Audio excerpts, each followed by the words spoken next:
Give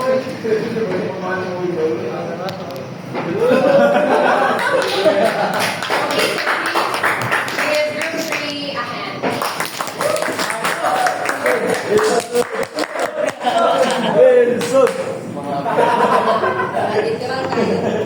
Okay, congratulations group 3, especially Patricia, Justin, and Wilson for the report.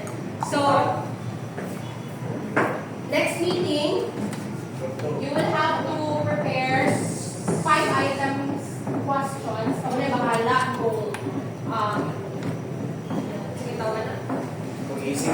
Dili ayun mag-save. Kibali, ano lang, kung yung multiple choice ba ninyo or katong identification.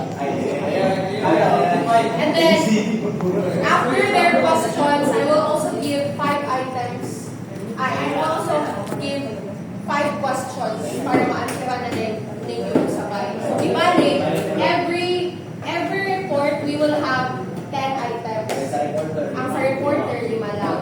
And it will depend on your performance na dahil kung saan na pag-determine